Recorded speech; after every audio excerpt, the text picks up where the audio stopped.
más a esta nueva edición de su programa especial de EWTN y de Radio Católica Mundial de El Sínodo de los Obispos sobre el tema de la familia aquí en Roma, en el Vaticano, en la Santa Sede.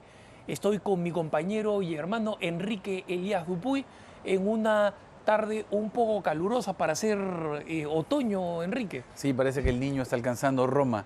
Estamos llenos de humedad, pero igual es una preciosa tarde otoñal, a pesar de que la temperatura está un poco alta, ¿no? Sí, tenemos como siempre, una puesta de sol hermosa. Estuvo lloviendo en buena parte del día, lloviendo ligero. El pronóstico para los siguientes días es mucha humedad y también algo de lluvia, así que no se extrañen cuando tengan este cielo un poco gris, ahí no se vea el sol radiante, por lo menos por parte de esta semana. Y es una semana también de bastante lluvia, de trabajo, de documentos, de textos, de propuestas esta semana, porque es la última semana del Sínodo de los Obispos. Sí, efectivamente. O sea, es una semana difícil porque ya se están concentrando los volúmenes enormes de trabajo, es decir, todos los textos que se han presentado, todas las correcciones, todas las discusiones que han sido votadas, además en los grupos lingüísticos para la segunda parte, ya prácticamente están siendo procesadas, mientras ya discutieron en las reuniones generales y pasaron a los grupos, 13 grupos de idiomas distintos, para discutir la tercera parte, que es la más difícil y la más larga. Entonces, en estos últimos 2 días, literalmente son marchas forzadas. Cada grupo digamos, menor tiene que discutir, tiene que pedir correcciones, quiere pedir cambios, entregar los modos, que son, ya quiero que cambien esta parte, pero tiene que decir cómo.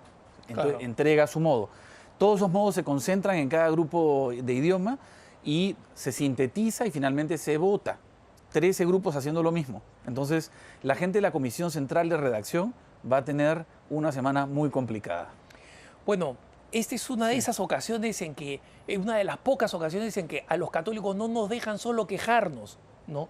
Como decía Enrique, además de quejarse, no me gusta este texto en el documento de trabajo, hay que presentar una propuesta de texto. Y entonces los obispos están trabajando, y los obispos que son relatores de cada grupo están trabajando aún más. Pero para que ustedes no sientan que estamos hablando en chino, déjenme hacer una pequeña recapitulación de dónde estamos en el Sínodo de los Obispos para que nos ubiquemos bien, ¿no? Así es. Como saben ustedes, el Sínodo de la Familia ha tenido 3 semanas de trabajo, 3 semanas de duración. De domingo, que es solamente el día de la inauguración, donde el Santo Padre presidió esa gran misa de lanzamiento del Sínodo. El lunes siguiente es que comenzaron los trabajos, hasta el domingo de esta semana, dentro de 6 días, cuando el Papa clausure también con una misa solemne el Sínodo de los Obispos. Ambos domingos, el primero y el último, son domingos básicamente emblemáticos. La gran apertura, la gran clausura. No hay trabajos sinodales propiamente esos días. Entonces, fueron desde el lunes de 2 semanas atrás, hace exactamente 2 semanas, lunes como hoy, hasta el día sábado de esta semana en que los obispos van a haber trabajado y completado el trabajo propiamente sinodal. Cada una de las semanas fue dedicada a uno de los temas o de los grandes capítulos del documento de trabajo, que fue el documento justamente, como lo dice el nombre, Instrumentum Laboris, documento de trabajo, para que los obispos puedan trabajar en él, les pueda servir de base. Documento mártir, ¿no es cierto? Sí, efectivamente, casi todos los comentaristas de todos los colores han coincidido que si ha habido una cosa que ha unido a todos los obispos ha sido la crítica al documento de trabajo, ¿no? O sea, le han dado duro, pero para bien. O sea, todo el mundo está en buena onda. Cuando uno les pregunta más a nivel personal, fuera de cámaras, a los obispos, ¿cuál es el ambiente del sínodo? Todos coinciden en lo mismo. Hay un ambiente de fraternidad, a pesar de las grandes divergencias que a veces se han manifestado sobre el análisis de los problemas externos, internos, de la teología, es decir, de los principios fundamentales, cómo formularlos, no solo los principios en sí, excepto algunas excepciones que ya hemos mencionado. Claro. Pero no vamos a insistir. Y luego, finalmente, sobre la tercera parte, que es la misión, es decir, qué soluciones proponer, qué alternativas para la familia, ¿no? Sí, entonces, ese es el documento de trabajo que ha servido de base, y esta tercera semana tiene 2 desafíos. Uno, abordar la tercera parte del documento de trabajo. Esto lo vienen haciendo desde el día sábado en trabajos de grupos, los obispos. Y Luego, el segundo desafío es proponer un documento final de los obispos. ¿Cómo se va a producir esto? El día de mañana, los grupos de trabajo van a terminar presentando las propuestas que quieren hacer a la comisión redactora del documento final. Estas propuestas se van a votar y se van a presentar. El día miércoles, nosotros, los periodistas, y ustedes también, a través de este programa, su programa, van a saber por EWTN y Radio Católica Mundial cuáles son esas propuestas que han hecho los distintos grupos en esta tercera y última ronda de propuestas. Día miércoles, los obispos se la toman libre. ¿Nosotros nos la tomamos libre? No creo, al contrario. Esa es culpa de nuestro productor, pues, que no nos deja, Sí, no nos suelta. porque el miércoles, como van a entregar los resultados de los grupos, la síntesis de los grupos por lenguas, nosotros tenemos que informarles a ustedes de las cosas que los obispos han discutido y las conclusiones a las cuales han llegado. Ellos, como todas estas proposiciones el día sábado por la tarde, al final del día, llegan a la comisión de redacción, tienen que dejar el día miércoles para que esta comisión de redacción ponga todo junto y presente una propuesta el día jueves. Efectivamente. Y el día jueves, los obispos otra vez reunidos, esta vez en asamblea plenaria, en el aula del sínodo, van a hacer sus observaciones a esta primera sugerencia o esta primera propuesta. El viernes, la comisión de redacción vuelve a trabajar en una redacción final. Efectivamente. Y el día sábado, párrafo por párrafo, se va a leer este documento final.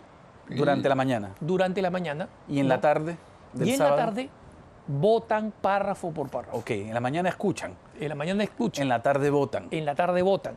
Y el día sábado por la tarde, no sabemos si a esta hora, hora de Roma, van a haber concluido con la votación. Efectivamente. Pero nosotros vamos a estarle transmitiendo en vivo y en directo. Y por supuesto, el día domingo de esta semana, nosotros vamos a tener un programa especial ya con toda la recapitulación y también reportándole a ustedes sobre la misa que el Santo Padre presida justamente para concluir el sínodo Así de es. los obispos. Tengo entendido que al final de la votación del sábado, si todo sale bien y la votación concluye, van a cantar un Te Deum, es decir, te damos gracias, Señor, que es el famoso himno, digamos, que la Iglesia canta en grandes solemnidades. Por lo tanto, siempre se comienza con una oración y se termina con una gran experiencia litúrgica. Las dos misas, los dos domingos, primero y último. Y luego también ha habido un gesto hermosísimo del Papa el día de ayer, canonizando en San Pedro a una pareja, tengo entendido, ¿no es cierto? Una pareja de esposos, los esposos Sí. Guérin, como se pronuncia en francés, Guérin, como lo escribimos en español, que son precisamente los padres de una gran santa, una santa titánica, pequeñita, joven, murió muy joven, pero titánica en la perspectiva de la Iglesia, patrona de las misiones de la Iglesia Católica, Santa Teresita del Niño Jesús.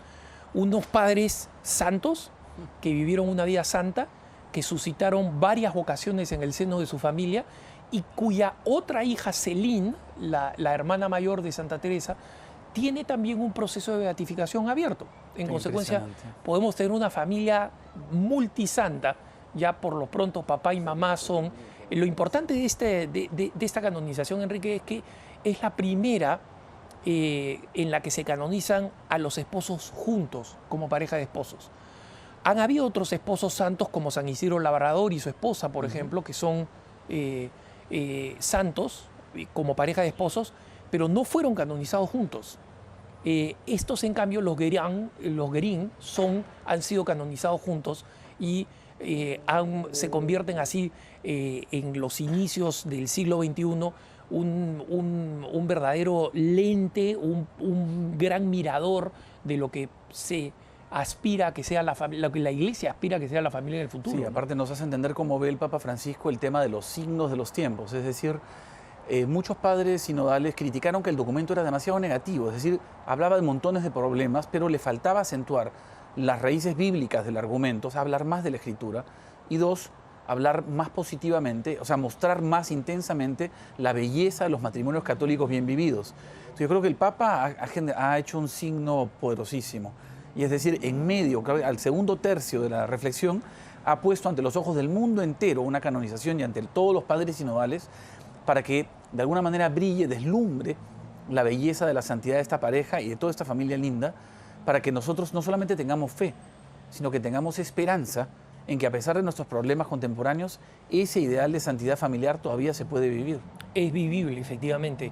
Mencionábamos en el programa del día sábado precisamente cómo el cardenal Timothy Dolan, el arzobispo de Nueva York, había comentado en su blog episcopal lo que parece ser una nueva minoría, que son las familias que muchas veces descuidamos y que muchas veces no elogiamos ni alentamos lo suficiente, que son las familias que viven con plena fidelidad, en absoluta fidelidad, sus promesas matrimoniales, sus compromisos matrimoniales como esposos, como padres, como educadores, como formadores, como protectores, y en consecuencia constituyen un lindo testimonio, y un testimonio además evangelizador, no solamente lindo en el sentido de que a nosotros, a mí como consagrado, me conmueve, me gusta, me edifica, me renueva en mis propios compromisos de consagrado, el ver que alguien vive sus propios compromisos matrimoniales, así como en la iglesia nos animamos unos a otros a vivir nuestra propia vocación. Claro que sí. Pero además tienen un poder evangelizador. Sí, es muy impresionante porque además creo que está profundamente relacionado con lo que el Papa dijo en su mensaje del sábado en la mañana cuando le habló a todos los presentes en el aula Pablo VI por la conmemoración de los 50 años del sínodo. Hay una línea muy importante en la cual él le dice a los padres sinodales que los obispos no deben caer en la tentación de dejarse llevar por los vientos de la moda, por lo que corre, o sea, los vientos que soplan fuertes a veces alrededor de la iglesia y que hace que más de un padre sinodal o más de un obispo en la historia de la iglesia tambalee un poco. Claro, y crea que la opinión pública, como la presentan los medios de comunicación seculares, es en realidad la opinión que hay que tomarla como base para tomar alguna decisión pastoral.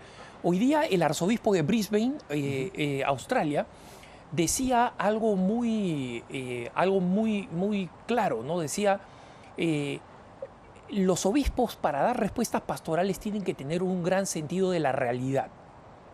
Hoy día el arzobispo de Brisbane, de esta gran diócesis urbana y rural, enormemente rural en Australia, explicaba cómo este era un sínodo y como tal estaba dirigido a dar propuestas pastorales.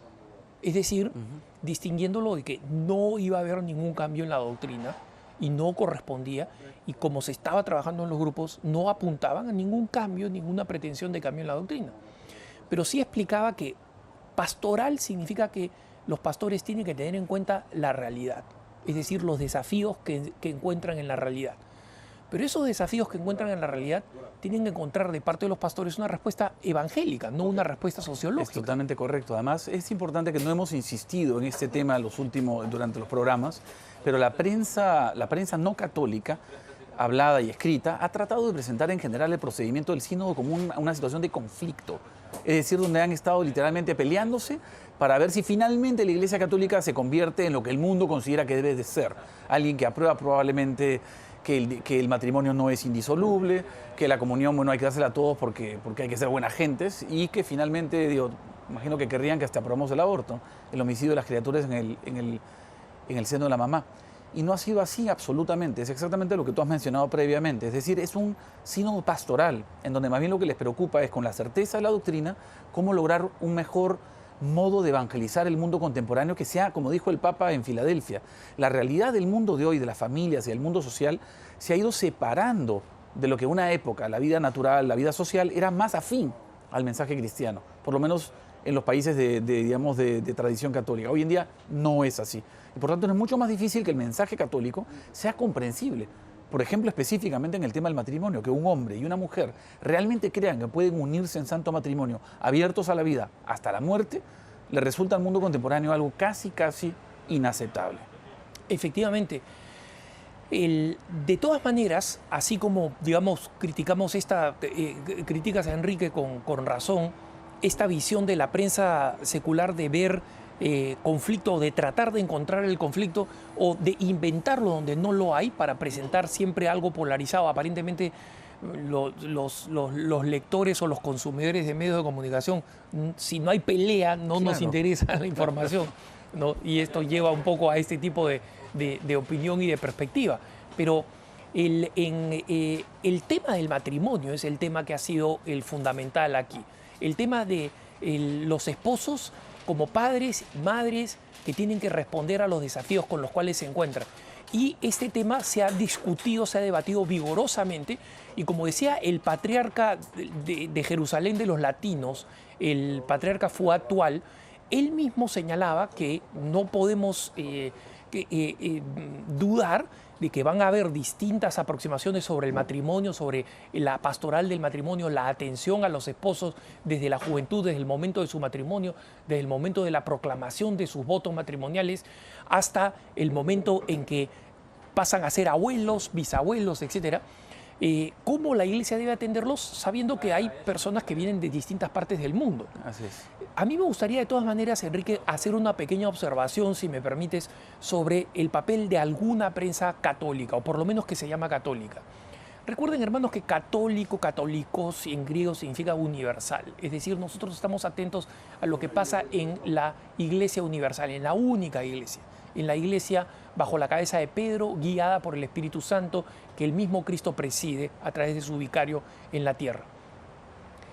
Es lamentable que alguna prensa que se llama católica y que además no está acá, porque, hermanos, muchos de los blogs que ustedes están leyendo no tienen a nadie acá. EWTN y Radio Católica Mundial tienen un pequeño ejército a disposición de ustedes, para que ustedes sepan lo que nosotros estamos viendo acá. Mientras nosotros estamos aquí comunicándonos con ustedes, nosotros a través de este aparatito estamos recibiendo información por el interno de lo que está pasando en este momento. Por ejemplo, en la sala de prensa, si es que hay algún comunicado nuevo, por ejemplo, conversando con los obispos. Tenemos entrevistadores en varios idiomas y en consecuencia sí tenemos un pulso real, que es el que tratamos de comunicarles a ustedes para que ustedes sepan, como el Papa Francisco ha pedido, total transparencia en la discusión de los temas. Entonces, hay discusión, pero eso de que el sínodo está encaminando hacia el fin del mundo, algunas personas han comenzado a leer páginas web sobre el fin del mundo, la rebeldía contra la doctrina, absolutamente nada de eso está pasando. Sí, es bien interesante porque tú descubres personas muy alejadas de la realidad en todos los espectros extremos de la realidad. Entonces, desde la gente que está creyendo o que está pugnando porque hay una transformación de la Iglesia Católica y que renuncia a la doctrina que nos ha predicado el Señor, y aquellos que viven una especie de visión, en ambos casos tú percibes una hermenéutica del conflicto, de la ruptura y de la conspiración. Contra la que advirtió el Papa Francisco, pidiendo, por favor, no cedan a una hermenéutica de la conspiración que es sociológicamente incorrecta y teológicamente débil. Miren esas dos importantes descripciones, ¿no? Sociológicamente incorrecta. Eso no es lo que está pasando. Tal cual, y lo que estamos viendo acá no es eso. Incluso los obispos que genuina y legítimamente han expresado opiniones distintas sobre problemas específicos, han al mismo tiempo dicho que hay un ambiente de comunión bajo sub Pedro y cum Petro, o sea, con el Papa ahí y bajo la autoridad del Papa. Y además el Papa el sábado hace una descripción de lo que es el sínodo, relacionándolo con toda la Iglesia Católica, que es con Pedro, bajo Pedro, con los obispos y con todo el pueblo fiel. Por lo tanto, creo que exhortamos a que no escuchemos estas voces, ¿cómo llamarlas? Estas voces de la... alarmistas, catastrofistas, ¿no? Claro, o sea, basta, ¿no? Así es. Y insisto con un dato, hermanos. Ninguno de esos blogs con distintos nombres relacionados a católico, al Vaticano, etcétera, etcétera, ninguno de esos blogs está aquí. Ellos leen y luego interpretan y muchas veces inventan. Toman lo que otros blogs dicen, que a su vez reproducen lo que otros blogs dicen y que usualmente se nutren de los que de verdad estamos acá y toman la información y la distorsionan. ¿Por qué?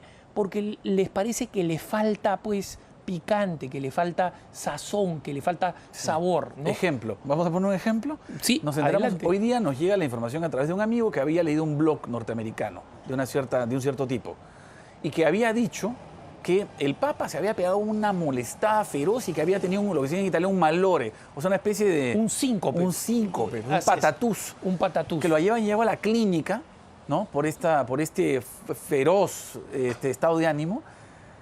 Bueno, esto salió en lo que llaman literalmente el desagüe de las noticias en Italia. Es un sitio donde andan mintiendo a cada rato. Es un famoso sitio web que no pienso ni mencionar. Y es totalmente falso. Entonces, cuando nos contaron esto medio en serio, nos empezamos a reír diciendo, ya basta, esto es una locura. ¿Tú crees que es posible que se lleven al Papa de emergencia en medio del sínodo, a la clínica? A la clínica, que entre al hospital, como entró el Papa Juan Pablo II después de que fue herido, y hubo una cobertura absoluta de todos los medios de un Papa entrando a la clínica para ser tratado. Cada una de las ocasiones en que el Papa Juan Pablo II tuvo que ser tratado era una explosión de los medios de comunicación. ¿Ustedes creen que de verdad al Papa Francisco le podría dar un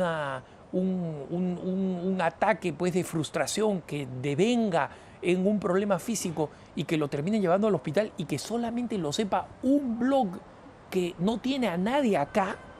Imposible, pues, hermano. Es no entender nada de Roma ni del Vaticano. Así es. O sea, el Papa sale 5 minutos a tomarse un café, si es que ocurriese, y termina haciendo noticia ese mismo día, en 5 minutos. Por lo tanto, lo que sí hay que exhortar es que no nos dejemos robar el sínodo, como no nos podemos dejar robar el concilio, como no podemos en general dejar que el pontificado bendito del Papa Francisco nos sea robado por una hermenéutica mundana y conflictiva que está tratando de reinterpretar todo. Mira, Enrique, nosotros tenemos ya a nuestro invitado llegando a los estudios. Nosotros vamos a ir a un corte, a un breve break, pero no se vayan, que estamos aquí en este especial desde el Vaticano, desde la Santa Sede. Alejandro Bermúdez, quien les habla, Enrique Elías Dupuy, comentando en vivo y en directo desde la Santa Sede lo que está sucediendo aquí en el Sínodo. Tenemos un invitado de primera para comentar desde su perspectiva qué es lo que está pasando. No se vayan, que ya volvemos.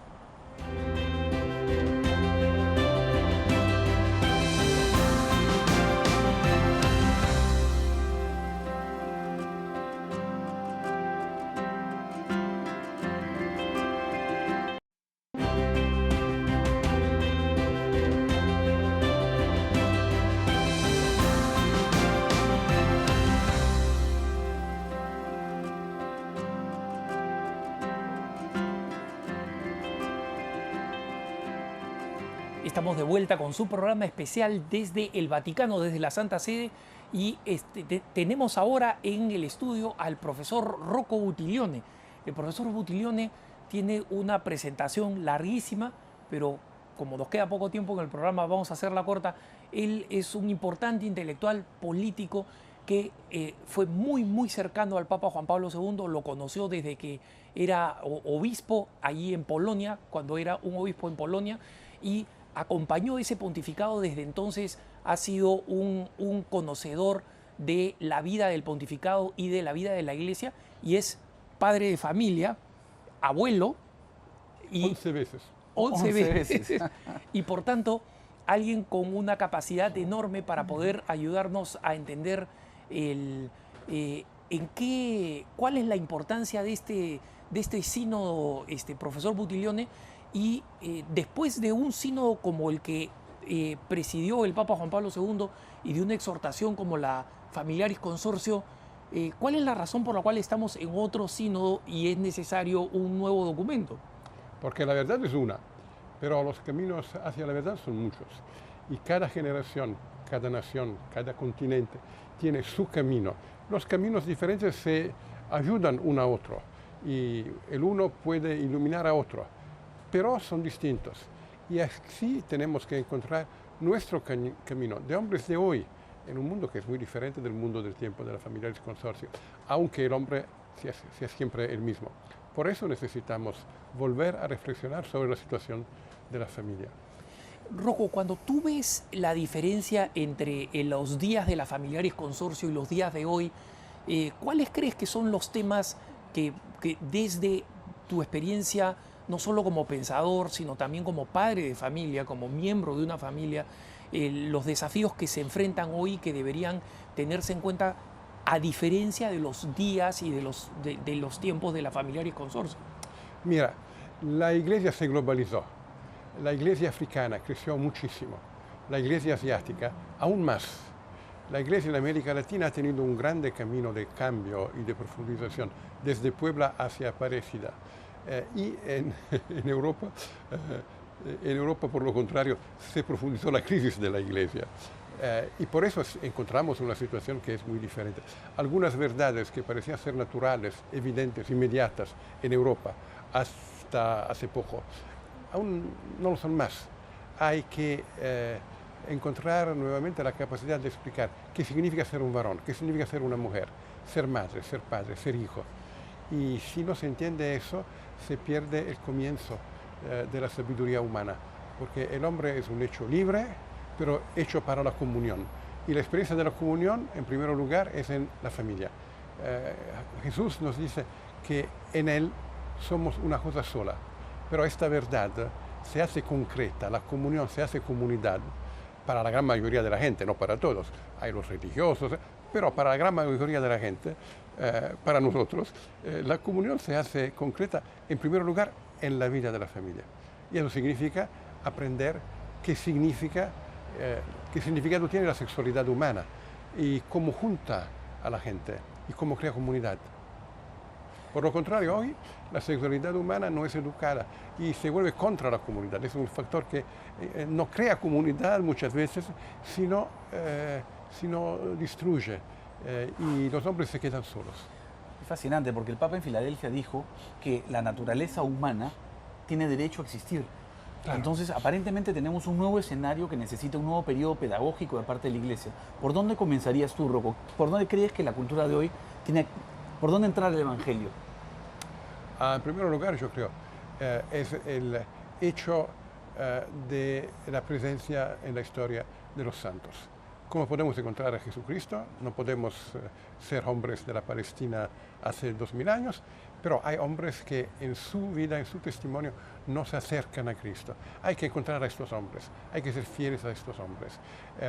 Estos hombres son muchos, no son pocos, son los santos. No solo los santos que están sobre los altares en la iglesia. Muchos de nosotros entraron en la fe por causa de una madre y de un padre, que con sus límites, con sus pecados, pero le enseñaron qué significa ser hombres. Y hay curas, hay profesores, hay esta experiencia de paternidad y de maternidad, que es lo necesario, lo esencial de la experiencia educativa. Se encuentra en todas partes. Hay que dar valor, evaluar eso. Ese creo que es uno de los temas fundamentales y esperemos efectivamente que los obispos lo aborden. Rocco, gracias por haber hecho tiempo en tu apretada agenda. Nosotros nos despedimos, Alejandro Bermúdez, Enrique Elías, don Rocco Buttiglione, y quedamos para el día de mañana a esta misma hora, en vivo y en directo desde el Vaticano, desde la Santa Sede, en este programa especial de EWTN y Radio Católica Mundial sobre el Sínodo de los Obispos. Muchas gracias, buenas noches y que el Señor los bendiga. Buenas tardes.